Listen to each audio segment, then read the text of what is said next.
আজ প্রধানমন্ত্রী তারেক রহমানের সাথে সাক্ষাৎ করবেন ভারতের হাই কমিশনার দীনেশ ত্রিবেদী। আর এই নিয়ে আরো জানাতে যুক্ত হচ্ছেন সহকর্মী মুক্তা মাহমুদ। সরাসরি যাচ্ছি সেখানে। মুক্তা, ভারতীয় হাই কমিশনারের আজ কোন বিষয়ে সাক্ষাৎ করবেন এবং এ সংক্রান্ত কোনো তথ্য জানতে পেরেছেন কিনা?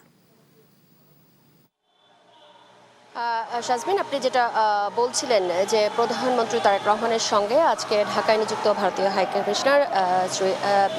দীনেশ ত্রিবেদী তিনি সাক্ষাৎ করবেন এবং 11টায় তার এই সাক্ষাতের সময়সূচি। তিনি নিশ্চয়ই প্রধানমন্ত্রীর সঙ্গে সাক্ষাৎ করবার জন্য ইতিমধ্যে রওনা হয়েছে, যে বিষয়টা আমরা জানি। তবে আমি শাজমিন যে বিষয়টা একটু আপনাকে জানাতে চাচ্ছি যে এই সাক্ষাতের বিষয়টা কিন্তু এখন আপনি জানেন যে ঢাকা দিল্লির যে সম্পর্ক, সেই সম্পর্কে কিন্তু গেল যে 5 আগস্ট যে সেখানে এফসিসি আয়োজিত একটা সংবাদ সম্মেলন হয়েছে দিল্লিতে, সেই সংবাদ সম্মেলনকে কেন্দ্র করে কিন্তু ঢাকা এবং দিল্লির যে সম্পর্ক, সেই সম্পর্ক কিন্তু এখন আবারও উত্তেজনাকর অবস্থায় আছে। তো সেই জায়গা থেকে এই যে সাক্ষাৎকার, এই সাক্ষাৎকারটা কিন্তু খুব গুরুত্বপূর্ণ, কারণ আপনি জানেন যে সামনে কিন্তু সেপ্টেম্বর আসছে, সেপ্টেম্বরে আছে ব্রিক্স সম্মেলন এবং সেই সম্মেলনে আসলে প্রধানমন্ত্রী যোগ দেবেন কিনা সেই বিষয় নিয়ে কিন্তু একটা ধোঁয়াশা তৈরি হয়েছে, যেটা অবশ্য কালকে আপনি যদি সংবাদ মাধ্যমগুলোতে দেখেন এবং যেটা আইভেক্স সেন্টারে যখন ভিসা সেন্টার আরও বাড়ানোর কথা বলেছিলেন ভারতীয় হাই কমিশনার, কিন্তু তিনি কিন্তু জানিয়েছিলেন যে বাংলাদেশ এবং ভারতের যে সমস্যাগুলো আছে সেই সমস্যাগুলো অনেকটাই সমাধান হবে যদি দুই প্রধানমন্ত্রী একসাথে বসেন এবং আলোচনা করেন, তাহলে অনেক সমস্যারই সমাধান হয়ে যাবে। তো সেক্ষেত্রে ব্রিক্স সম্মেলনে যোগ দিলে বা ব্রিক্স সম্মেলনে প্রধানমন্ত্রী যাবেন কিনা এবং সেখানে এই বিষয়গুলো বাংলাদেশ এবং ভারতের যে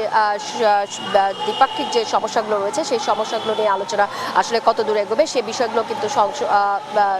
রয়ে যায়। আর সবচেয়ে বড় কথা যে আমি যদি একটু পেছনে ফিরতে চাই, সেটা 12 জুন ঢাকায় নিযুক্ত ভারতীয় যে হাই কমিশনার দীনেশ ত্রিবেদী তিনি আসেন। এরপর নানা প্রক্রিয়া আপনি জানেন যে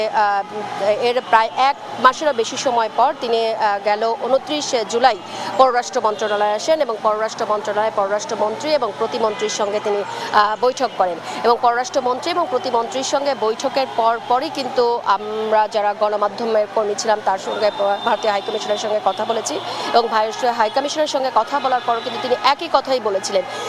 যে এখন যে সমস্যা, বিশেষ করে 24 উত্তর যে বাংলাদেশের যে পরিস্থিতি, সেইখানে ভারত বিদ্বেষী যে মানুষের মনোভাব, সেই জায়গা থেকে যদি ভারত বাংলাদেশ সম্পর্ক, বাংলাদেশের সাথে ভালো সম্পর্ক রাখতে চায়, সেক্ষেত্রে জনগণের যে প্রত্যাশা এবং সেই প্রত্যাশাকে কিন্তু ভারতকে মূল্যায়ন করতে হবে, এই বিষয়টা কিন্তু বারবারই বলে আসছে। এবং সেই জায়গা থেকে কিন্তু ঢাকায় নিযুক্ত ভারতীয় হাইকমিশনারও বলেছেন যে তারা যে সম্পর্কের যে নতুন দিগন্ত উন্মোচন করতে চায় এবং সম্পর্কের যে জায়গাগুলো, সেটা হচ্ছে যে বাংলাদেশ এবং ভারত দুই দেশের জনগণই যেন লাভবান হয় এবং দুই দেশের জনগণের মধ্যে সার্বভৌমত্বের জন্য অক্ষুণ্ণ থাকে, সেই বিষয়গুলো কিন্তু তিনিও স্পষ্ট করেছেন যে দুই দেশের সম্পর্ক রাখবার ক্ষেত্রে। তো এখন যে বিষয়টা হয়েছিল শাজমিন, যেটা আমি বলছিলাম যে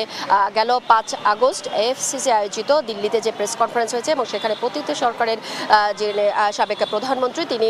ভার্চুয়ালি সেই সংবাদ সম্মেলনে উপস্থিত ছিলেন। সেই সংবাদ সম্মেলন আসলে কেন তিনি ভারতের মাটিতে করতে দেওয়া হয়েছিল, কারণ ইতিমধ্যে আমরা দেখেছিলাম যখন আমরা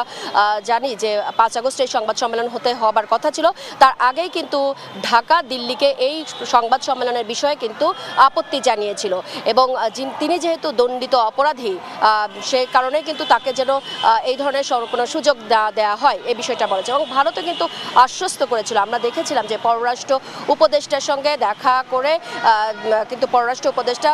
ঢাকায় নিযুক্ত ভারতীয় হাইকমিশনকে সে অনুরোধ জানিয়েছিল ঢাকার পক্ষ থেকে, তিনিও কিন্তু আশ্বস্ত করেন। কিন্তু শেষ পর্যন্ত কিন্তু সেই সংবাদ সম্মেলনটি হয়েছে এবং ভার্চুয়ালি যেটা বললাম যে দণ্ডিত সাবেক প্রধানমন্ত্রী কিন্তু তিনি উপস্থিত ছিলেন। তো সব মিলিয়ে এখন যে পরিস্থিতি কিছুটা হলেও যে আমি যে বললাম যে উত্তেজনাকর অবস্থা, সেই জায়গা থেকে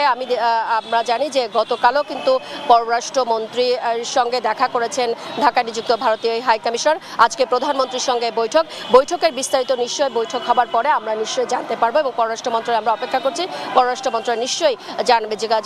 জানাতে পারবে যে আসলে কি বিষয় নিয়ে আলোচনা হয়েছে এবং ভবিষ্যতে যেটা বলছিলাম যে ব্রিক্স সম্মেলনে প্রধানমন্ত্রী যাবেন কিনা এই বিষয়টাও হয়তো জানাতে পারবো। সাজমিন।